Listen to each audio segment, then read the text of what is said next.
Ya, teman-teman, salam rumah subsidi. Jumpa lagi dengan saya, nama saya Dwile, teman-teman. Dwile, marketing perumahan subsidi pemerintah area Cilengsi Kelapa Nunggal. Di sini saya mau ini, teman-teman, menjabarkan, memberitahukan persyaratan dan step-step booking rumah subsidi pemerintah. Jadi memang rumah subsidi pemerintah ini memang ada dalam pengajuannya itu ada beberapa persyaratan yang mesti dipenuhi oleh calon konsumen ya, teman-teman ya. Ada dua data, yaitu data diri sama data perusahaan. Kalau data diri itu ya biasa ya, data kependudukan kayak model KTP, NPWP, BPJS, surat nikah jika sudah menikah, terus akte pernikahan jika yang non muslim ya, pakainya kan akte pernikahan dan lain-lain. Itu namanya data diri dan itu wajib terupdate Dukcapil. Jadi wajib udah update di Dukcapil. Dan yang kedua adalah data perusahaan. Data perusahaan itu memang diperlukan ya, karena untuk proses KPR-nya. Di sini data perusahaan adalah nomor satu, slip gaji 3 bulan, slip gaji 3 bulan terakhir beserta rekening korannya jika gajinya transfer, dan bisa diganti rekening koran, bisa ditambahkan dengan surat keterangan gaji cash jika gajinya cash. Jadi nggak mesti yang bergaji transfer saja yang bisa mengajukan, gaji cash pun bisa. Nanti dari perusahaan juga mesti mengeluarkan surat keterangan kerja aktif. Jadi di situ perusahaan menerangkan bahwa atas nama ini benar karyawan di perusahaan ini dari tanggal ini, bulan ini, tahun ini sampai dengan sekarang. Itu penting, dicantumkan dan wajib dicantumkan tanggal masuknya, karena di sini memang ada kriteria ya. Jadi untuk kartap karyawan tetap itu masa kerja minimal 1 tahun, sedangkan untuk untuk karyawan kontrak itu minimal masa kerjanya 2 tahun. Dan usia di sini ditentukan oleh pemerintah, persyaratannya yaitu minimal 21 tahun dan maksimal 45 tahun. Terus persyaratan selanjutnya tidak pernah KPR sebelumnya, karena ini adalah rumah subsidi, adalah rumah yang dikasihkan pemerintah kepada kaum MBR, dalam tanda kutip MBR, masyarakat berpenghasilan rendah. Jadi memang syarat utamanya belum pernah memiliki rumah, belum pernah KPR, seperti itu.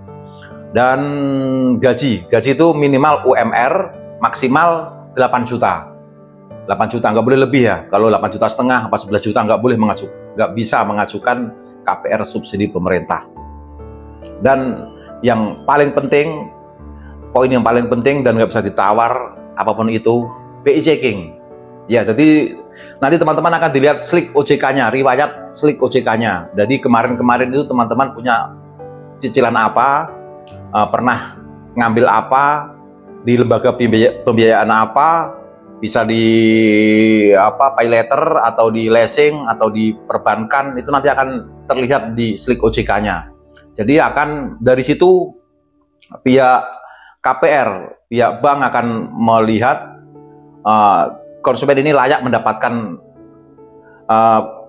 layak di ACC atau enggak, karena di situ nanti akan dilihat call-nya, terutama ya, ada call 1, call 2, call 3. Kalau call 1 aman, call 2 masih aman, tapi dengan catatan ya.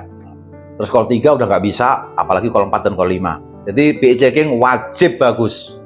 Dan ini teman-teman, dan yang ke ya, saya rasa itu aja. Oh ya, dan nggak boleh sedang ada cicilan berjalan. Boleh ada cicilan berjalan, boleh, cuman sedikit aja, mungkin per bulan 200 atau 300. Kalau cicilan saat pengajukan kok ada cicilan berjalan, itu nggak bisa, karena kan secara gaji saja sudah dipatok kan. Nggak mungkin kalau harus punya cicilan mobil di 2,5 juta atau 3 juta lah, terus gajinya berapa, padahal di sini gaji aja sudah dipatok maksimal 8 juta, seperti itu. Itu teman-teman ya. Dan yang itu adalah persyaratannya. Tadi di awal saya bilang ada data diri sama data perusahaan. Dan sekarang step-stepnya. Step-stepnya seperti ini. Step-stepnya itu teman-teman datang ke lokasi, ke perumahan. Nanti di situ teman-teman lihat suasana, lihat keadaan, lihat para tetangga sudah ramai atau belum, perumahan ini kebanjiran atau enggak, pernah ada banjir apa enggak, atau tanya-tanya ke warga yang sudah tinggal ya, keluh kesahnya mereka seperti apa, airnya bagus apa enggak, dekat sama sekolahan, dekat sama pasar, dekat dengan fasilitas umum, rumah sakit, terus di dalam itu udah ada apa aja, udah ada sarana ibadah belum. Teman-teman tanya-tanya saja ke warga-warga yang sudah pada nempatin dan lihat suasananya ya. Jika teman-teman memang sudah tanya-tanya, sudah survei, sudah jelas persyaratan dan berminat, ya berarti tinggal dilanjut ke tahapan SPR. SPR itu surat pesanan rumah. Jadi di sini dalam SPR itu teman-teman nggak perlu membawa persyaratan yang saya sebut di atas tadi, itu karena nanti akan dikasih jeda waktu ya untuk mengumpulkan itu. Jadi syarat untuk SPR itu cuman KTP sama NPWP, itu aja tok. NPWP bawa KTP, bawa NPWP, datang ke kantor pemasaran, bilang ke admin bahwa saya booking rumah ini, blok ini, nomor ini. Setelah itu nanti sama admin akan dibuatkan SPR ya, surat pesanan rumah dengan blok yang teman-teman pilih. Terus di situ nanti teman-teman akan, biasanya kalau SPR atau booking itu biasanya pada bayar ya, ada biaya. Dan itu akan tapi itu sudah termasuk uang muka. Jadi misalkan uang mukanya 3 juta, terus waktu booking itu kok dikena harus bayar 1 juta, berarti nanti uang mukanya tinggal 2 juta lagi.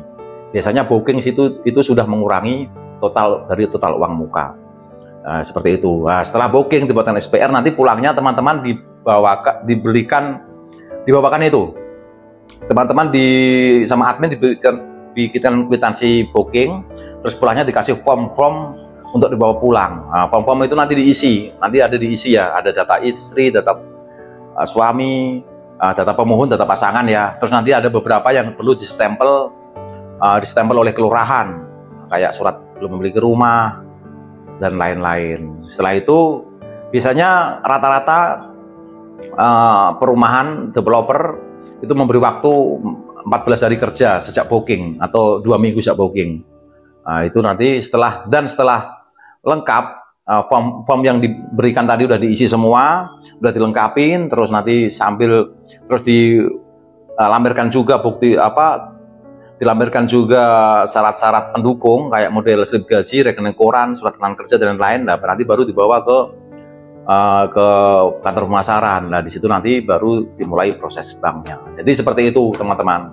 Jadi di sini saya tekankan, booking itu nggak harus bawa persyaratan lengkap. Booking itu hanya KTP dan NPWP saja. Itu aja. Seperti itu. Semoga bermanfaat ya teman-teman ya. Dan oh ya, ada kadang beberapa teman yang bilang ribet apa enggak sih? Persyaratannya ribet gitu. Sebenarnya nggak ribet teman-teman. Sebenarnya nggak ribet. Asal semua terpenuhi itu nggak ribet. Ya namanya kita ngutang ya teman-teman ya. Kita ngutang, masa nggak mau ribet? Kalau nggak mau ribet ya beli cash gitu. Karena memang ya itu ada persyaratan supaya, karena pemerintah dan pihak bank memastikan bahwa orang tersebut bisa memenuhi kewajibannya dalam mencicil rumahnya setelah akad. Makanya dimintakan persyaratan, slip gaji dan lain-lain. Kalau main comot segala macam bisa masuk tanpa persyaratan, dan nanti repot nanti ya. Nanti habis akad 3 bulan nggak bisa nyicil bagaimana? Kan nanti rumahnya jadi mangkrak, dan perbankan juga nanti jadi itu ya, perbankan nanti juga jadi kacau, dia oleng karena memang one prestasi, dan itu kalau banyak nanti bisa repot ke belakangnya. Seperti itu teman-teman yang bisa saya sampaikan ya pada kesempatan pagi ini. Nama saya Dwile, saya marketing perumahan subsidi pemerintah. Kalau mau teman-teman mau tanya tanya persyaratan, tanya stok perumahan mana aja yang saya jual atau stoknya bagaimana, silahkan bisa di WA atau di WA atau di telepon atau SMS. Nanti nomorku aku itu ya, aku tulis di deskripsi. Seperti itu teman-teman. Terima kasih. Oh ya, yang terakhir, saat ini saya ada di perumahan ini teman-teman, perumahan subsidi pemerintah. Cuman memang udah kita bagusin ya. Ini luas tanahnya 60 dengan lebar 30 dan lebar 3 meter. Lebar bangunan 30, luas tanah 60. Jadi kalau dalam bahasa perumahan ini namanya rumah tipe 30/60. Lebar luasnya 6 meter, ke belakang 10 meter, jadi 60, genap 60. Coba kita lihat dulu ya, angkat kameranya pelan-pelan ya. Jadi begini teman-teman, ini udah ya untuk area belakang cukup sih dibikin tempat makan ya, tempat makan, terus nanti ada dapur, terus ada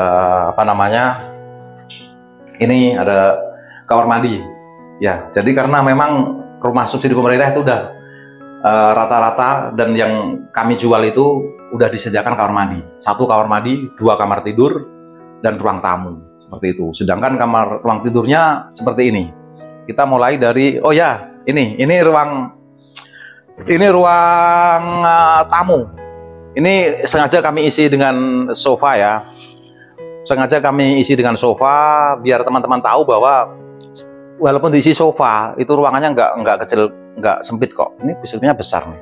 Ya bisa teman-teman lihat, masih bisa sofa, nanti itu masih bisa kita bikin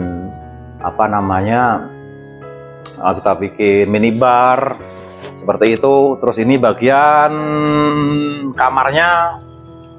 Ya, kamarnya nih. Ya, silakan masuk. Nah, ini kita isi spring bed ya. Spring bed ukuran nomor 2, masih luas kok. Dan masih ada spasi. Terus ini juga ada ada lemari dan spring bed. Tapi masih ada spasi. Mungkin teman-teman nanti kepengen menaruh meja rias ya untuk istrinya, boleh. Masih ada spasi, bisa di sini seperti itu. Dan ini ruang anak ya, ruang anak sama, besarnya sama. Di sini nanti jika anaknya lebih dari 1, anaknya 2 ya, nanti bisa pakai ini nah, ini buat tidur anak yang 1 di atas, yang 1 di bawah. Terus ini juga ada lemari minimalis, terus meja belajar seperti itu ya. Kita taruh balikin lagi ya, seperti itu. Adapun gambaran luarnya seperti itu teman-teman. Ayo kita keluar ya. Seperti ini gambaran luarnya ya, hijau dan asri. Suasana khas Cilengsi ya, Cilengsi Kelapa Nunggal, karena saya marketing rumah subsidi khusus area Cilengsi Kelapa Nunggal. Jadi memang dia ada enggak. Nah, jadi memang karena saya marketing Cilengsi Kelapa Nunggal ya, memang suasananya khas seperti ini, hijau ya, hijau dan rimbun, asri, suara burung ya, pagi-pagi seperti ini suara burung berkicau, bersaut-sautan. Seperti itu teman-teman yang bisa sampaikan. Oke, terima kasih. Salam rumah subsidi.